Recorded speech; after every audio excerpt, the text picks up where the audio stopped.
वामसेफ के राष्ट्रीय अधिवेशन के अवसर पर मैं सभी साथियों को, पूरे बहुजन समाज को हार्दिक साधुवाद देता हूं। मैं प्रोफेसर अजमेर सिंह काजल हूं, जेएनयू में प्रोफेसर हूं और वामसेफ के साथ इस तरह के विषयों पर मैं लगातार आता रहा हूं, बातचीत करता रहा हूं और आज मैं आपके बीच में जिस विषय पर बात रख रहा हूं वह है महामारी की छाया में राजकीय संस्थाओं का निजीकरण, कर्मचारियों की छंटनी और श्रम कानूनों का बदलाव भारतीय संविधान का उल्लंघन है। हमें इस बात को समझने के लिए सबसे पहले ये जानना होगा कि भारत के संविधान में आखिर वो कौन सी चीजें हैं जिन चीजों को लेकर के हम बात करते हैं और जिन चीजों को भारत का संविधान प्रोटेक्शन देता है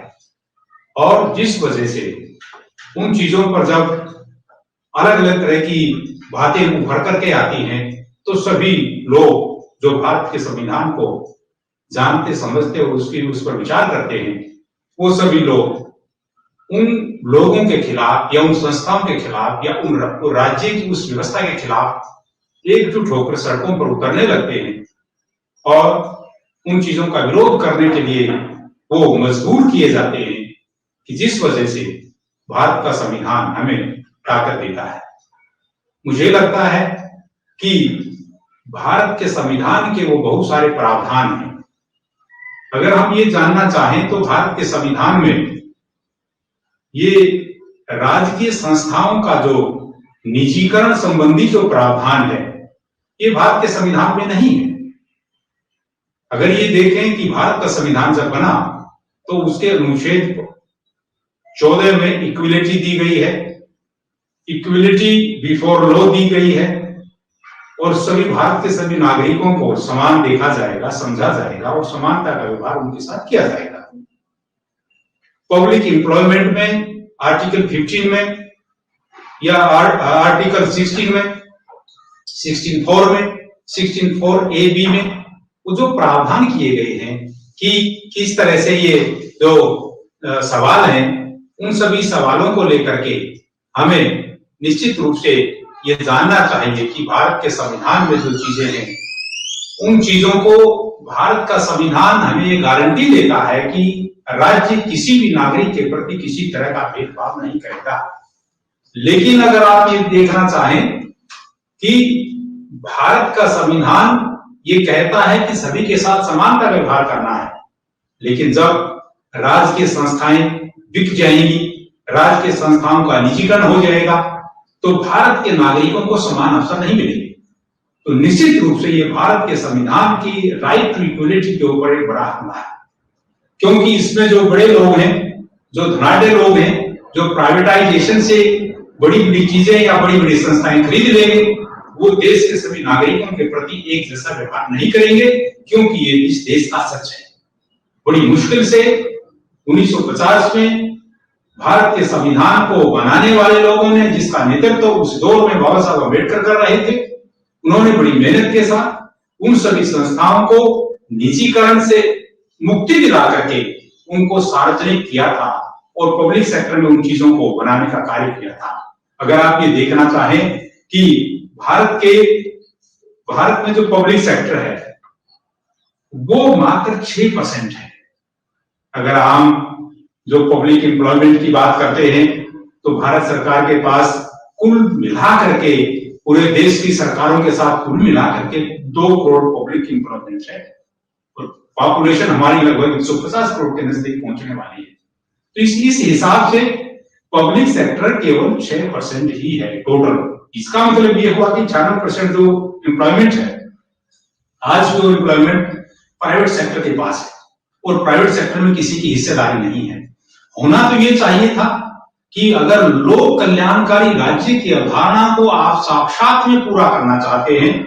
तो जैसा भारत के संविधान ने कहा है कि सभी लोगों को एक राइट टू इक्वलिटी के आधार पर उनको ट्रीटमेंट देना है, तो निश्चित रूप से 94% जो पब्लिक प्राइवेट सेक्टर है उसको निजीकरण, उससे मुक्ति दिला करके उसको पब्लिक सेक्टर बनाने का प्रयास भारत सरकार को या राज्य सरकारों को करना चाहिए था। लेकिन हम देख रहे हैं कि 1950 के केवल 70 साल गुजरने के बाद ही भारत सरकार यूटर्न ले रही है और यूटर्न लेकर के वो उन चीजों को करना चाहती है जिन चीजों को करने से इस देश के बहुजन समाज का एक बहुत बड़ा नुकसान होने वाला है। बहुजन ही नहीं बल्कि बहुजन के अलावा इस देश के जितने भी डिप्राइव्ड सेक्शन के लोग हैं उन सभी लोगों को भी बड़े इससे बड़ी निराशा हो रही है। ये इस पूरी अवधारणा को भारत सरकार जिस तरह से ला रही है ये एक तरह से इसलिए ला रही है क्योंकि जो डिप्राइव्ड सेक्शन के लोग हैं अवेकन हो रहे थे, जागरूक हो रहे थे, अपने अधिकारों के लिए लड़ने लगे थे और जैसे जैसे वो लड़ेंगे वैसे वैसे समाज में नई चेतना आएगी। लेकिन भारत सरकार या ये कहेंगे पूरे देश की सरकारें इस आधार पर डिसइन्वेस्टमेंट की तरफ बढ़ रही हैं और पूरे देश को की जो संस्थाएं हैं उनको बेचने की तरफ जा रही हैं। मुझे नहीं लगता कि आने वाले समय में कि ये जो 91 से जो एजेंडा जो प्रारंभ हुआ था डिसइन्वेस्टमेंट का या कहें कि निजीकरण का, जिसमें सरकारी संस्थाओं को बेचने का कार्य प्रारंभ हुआ था, वो आज के दौर में यानी ये जो अभी पेंडेमिक शुरू हुआ है इसमें जो महामारी आई है, महामारी की छाया में, महामारी की शैडो में, under the shadow of pandemic Bharat सरकार बहुत सारी संस्थाओं को औने पौने दामों में उन लोगों को बेचने की तरफ बढ़ रही है और बहुत सारी को बेच चुकी है जिन संस्थाओं से इस देश को बहुत बड़ा लाभ हो रहा था। लाभ इसलिए हो रहा था कि बड़े स्तर पर वो कर्मचारी वहां आ रहे थे और उन कर्मचारियों को जो रिक्रूटमेंट हो रहा था तो उसमें बहुजन समाज का आधा हिस्सा, हमें भी पूरे बहुजन समाज को उनमें रिक्रूटमेंट में आधा हिस्सा मिल रहा था। लेकिन अब जब वो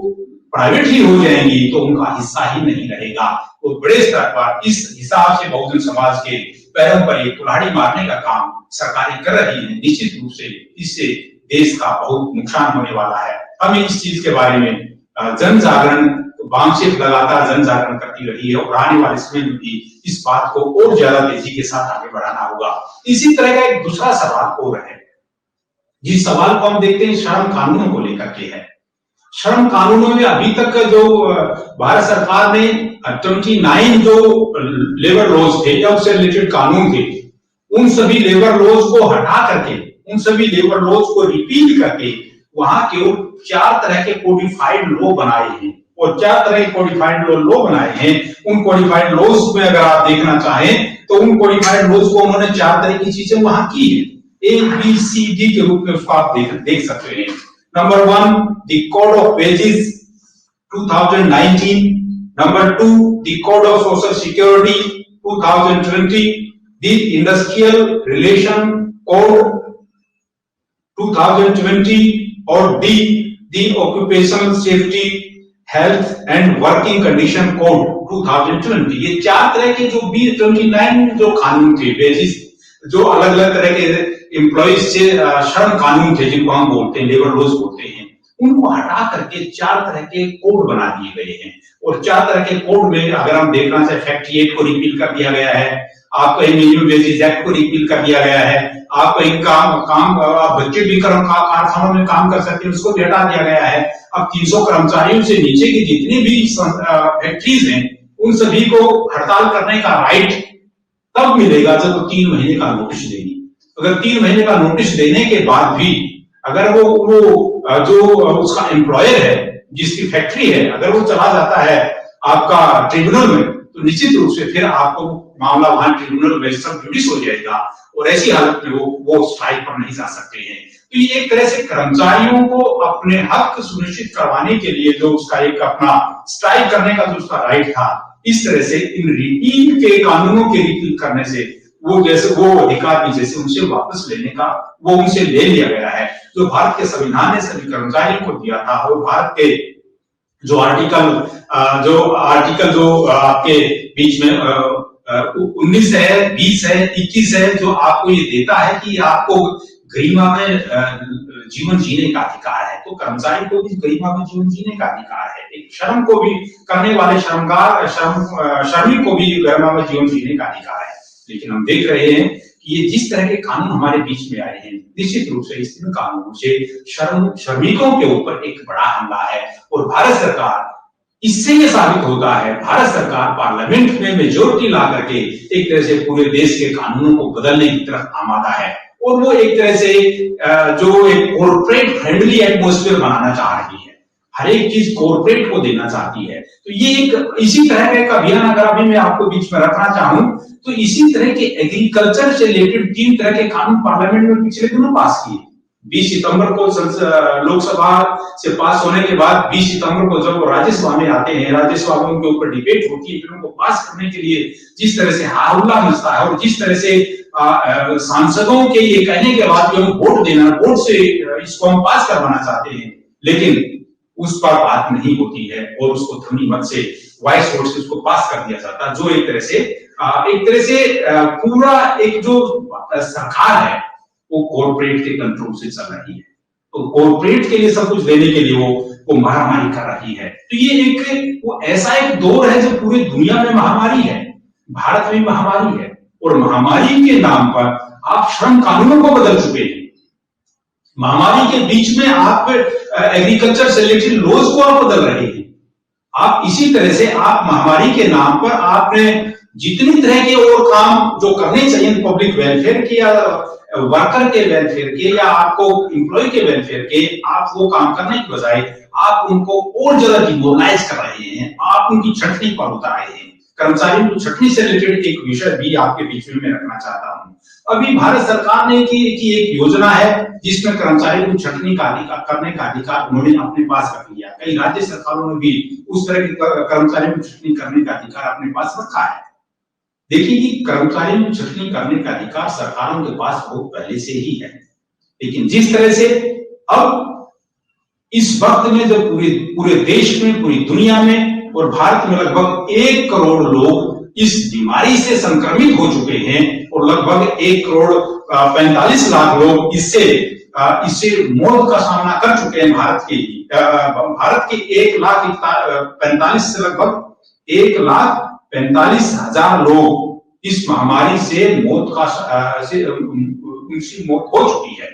और लगभग 1 करोड़ लोग इसे संक्रमित हुए। ऐसे दौर में जो पूरी दुनिया में हाहाकार मचा है, भारत में भी हाहाकार मचा, लेकिन भारत सरकार को उस हाहाकार से लोगों को मुक्ति दिलवाने की बजाय उस हाहाकार से लाभ उठा रही है और लाभ उठा करके उस चीज को अपने लिए, अपने जो खजाने भरने के लिए वो लगी हुई है और कर्मचारियों को जो उस तरह से उनको सुविधाएं देने की और उनको अधिक से अधिक, क्योंकि यहाँ पर उनकी पब्लिक सेक्टर को छोड़ करके प्राइवेट सेक्टर में तो कर्मचारियों को बड़े स्तर पर निकाल दिया गया है।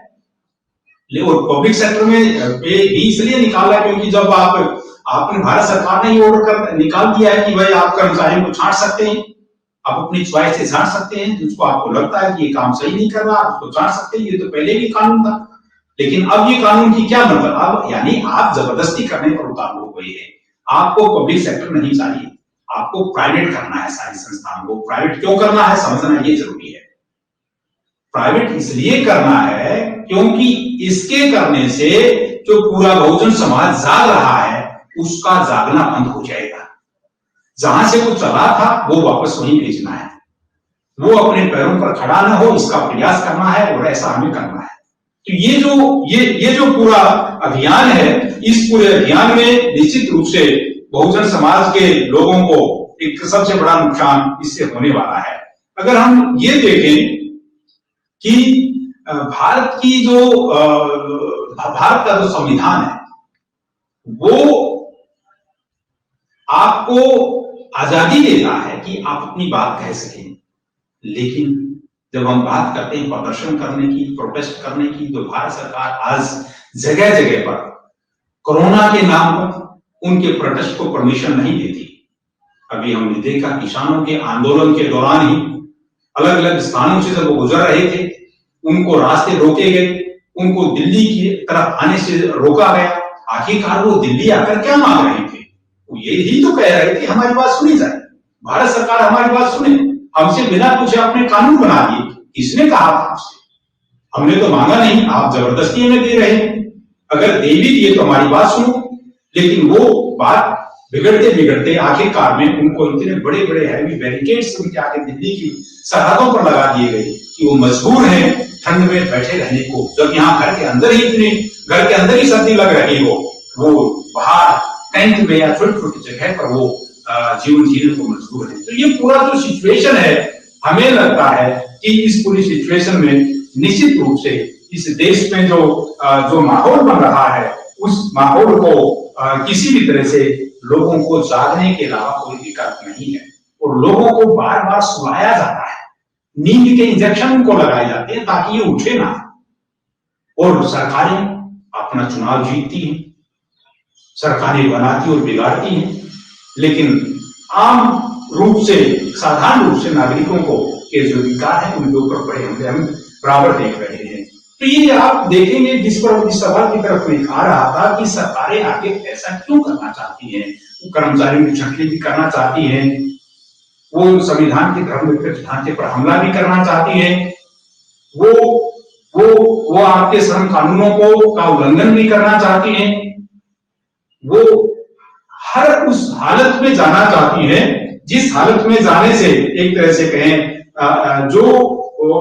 पूरा बहुजन समाज जागने की तरफ जा रहा है, वो जागना बंद कर दे